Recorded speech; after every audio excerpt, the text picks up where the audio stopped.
What's up, everybody? Today I will be showing you the absolute best way to launch and scale meta ads in 2025. And this is the exact account structure that I personally use and other 8 to 9 figure brand owners are using right now. So if you don't know me, I'm Ecom Teddy, and in this quick screenshot here, you can see that in just a little bit over a year, I scaled my ecom brand from literally $0 to over 5 mil rev in just a little bit over a year. And in this screenshot right here, in just a little bit under a year, we launched the store pretty much end of February, and we scaled it to over a mil rev. And I personally handle all the media buying and creative strategy for all my brands. So to start things off, let's talk account structure. So I would say if you are a beginner or new to media buying, I would highly recommend just starting off with a CBO testing campaign for your creatives. And then you would start off with your first ad set and I would add anywhere from 3 creatives to, pretty much as many as you want, like 10, 12. I typically do at least 3 minimum, and each creative will be just a variation of whatever concept I'm trying to test. So in every ad set, I separate by concepts. So if I'm trying to test like a new angle or a new persona, or whether it's just images versus videos, I would typically separate them into their own assets. So for example, ad set 1 could be just all images, and these are the 3 variations. And then if I want to test like videos on the same angle or just a different angle, I would launch a new ad set, and I would set the minimum spend to $10, or you can do more if you want. I typically just do $10 minimum, and I would, put those creatives in this new ad set. And every time I'm trying to launch and test new creatives, I would always launch a new additional ad set just to keep everything clean, separated by concepts, and I can really see clearly like what works and what doesn't, and just adjust the budget accordingly. Now, I highly recommend this account structure, and this is an account structure that lots of brands use, is because it keeps your account structure super simple, right? You only really need to adjust your budget on one thing, which is the CBO testing campaign daily budget, right? And as I mentioned, I always separate ad sets by concepts, videos and images into different ad sets as well. I always separate them. And this structure allows you to mass test creatives with lower risk. Since if you made a bad creative or a bad, or even a bad ad set, it might not get very much spend, or if any spend, depending on the creative. Something I also do is that if I'm going to launch a new product on the same store, I would actually launch a new separate campaign for that. And similarly, every ad set would just be whatever creative concept that I'm trying to run for that new product. And I'll also do a new campaign if I'm targeting a new country. So for example, for this campaign, it would be USA only. And in a separate campaign, which is, exactly identical structure, I'll be targeting UK, Canada, Australia, New Zealand in a completely separate CBO campaign. Now, I actually highly recommend that if you're spending less than 1K a day and you have a low creative hit rate, to definitely do this account structure. Because if you do the next ad account structure that I'm going to be talking about, you might risk burning a lot of money if you have a low creative hit rate and can't really afford to waste money on bad creatives. Now, I don't do any manual bids for this testing campaign.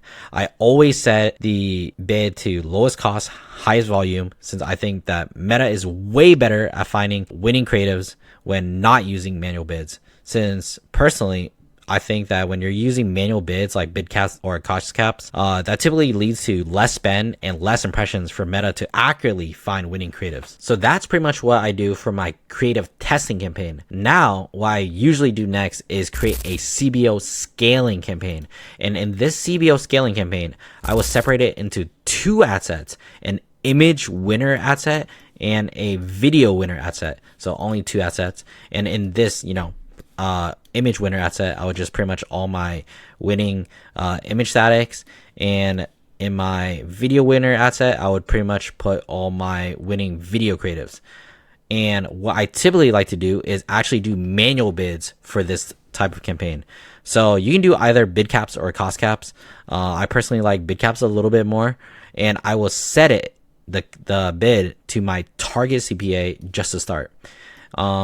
I would highly recommend you guys do a separate scaling campaign where you pretty much just take your winners every week using post ID, or duplicate it from the testing campaign and put it into this scaling campaign. And like I said, I would typically set the bid caps and cost caps to, my target CPA to start. And I would actually push the bids or my cost caps to be above my target CPA just to really get spend out of this campaign. And keep in mind that because these are all winning creatives, the CPA can't really be that bad on them. So I actually just don't mind setting my manual bids to be higher than my target CPA. So I would say that you can't really go wrong with this account structure. I think it keeps things pretty organized, very simple, and you can pretty much just worry about just other higher level activities like making more winning creatives. Now, alternatively, this is another account structure that a lot of 8 to 9 figure brands are also using, and one that I'm personally using right now at this very moment. And that's the ABO testing campaign structure. So for this ABO testing campaign structure, I pretty much like to create an ad set between $50 to $100 a day. I typically do $100 a day, and I would recommend you do at least $10 per creative. So if you have 10 creatives, I would do $100. If you have 15 creatives, you can probably do $150. The lowest I would ever do, even if I have only 3 creatives, is $50. But I typically just start off with $100 a day just because I'm trying to get results a little bit faster. Now if I'm trying to test even more creatives, I would pretty much do the exact same thing as I did in the CBO testing campaign structure, which is I would launch a new ad set to test some more creatives. And inside every ad set will be at least 3 creatives.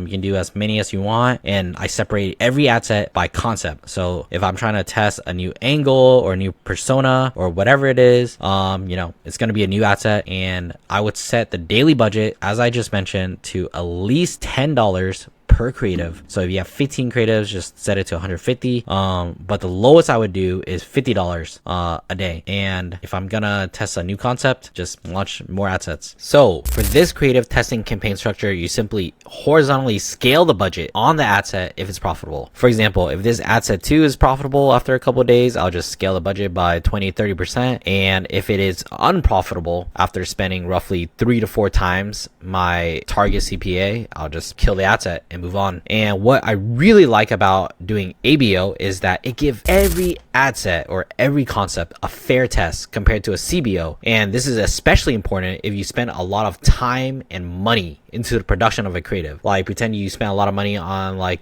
video production, video editors, or a photo shoot or whatnot.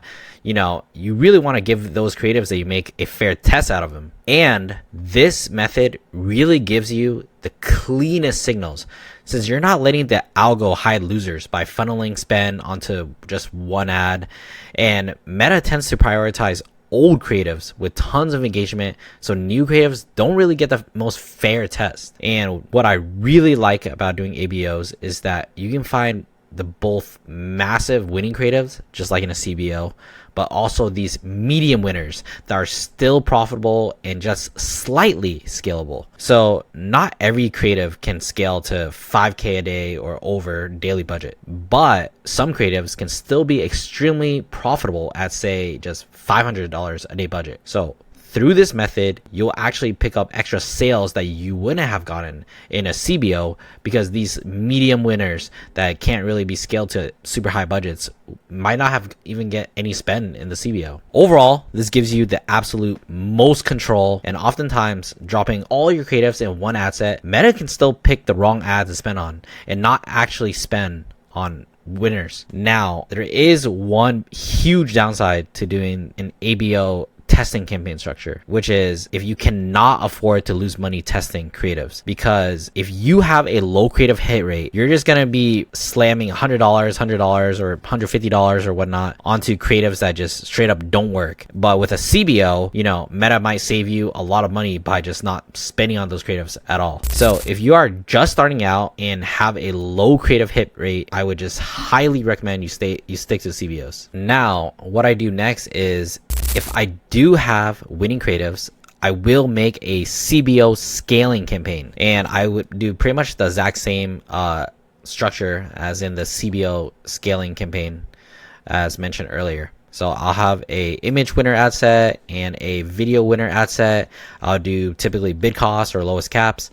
You could set it to your target CPA or a little bit higher if you don't mind spending more. And yeah, overall, I'll just do manual bids, cost caps, or bid caps for the scaling campaign here as well, and just move in your winners every week into these ad sets. Now, in conclusion though, I would highly recommend ABO, although it does require more work, but there's way more control and more accurate signals. But it is very bad if you cannot afford to lose money from testing losers or have a very low creative hit rate. And I would highly recommend the CBO method for testing creatives because it keeps the account structure more simple rather than you manually adjusting a bunch of ad sets, budgets on the regular, and it allows you to just focus on higher level things such as making good creatives or improving your offer or landing page and whatnot.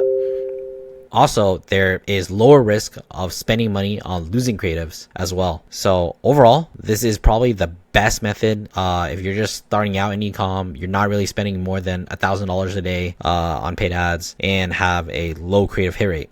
At the end of the day though, if you make actual good high converting creatives, you'll pretty much succeed with any account structure. So just feel free to use whatever account structure that works best for you. Anyways, that's all for today's video on the best way to launch and scale Facebook ads in 2025. If you guys have any questions, feel free to comment down below. I'm definitely gonna try to make a lot more videos, and just let me know what type of videos you guys want from me. Anyways, peace.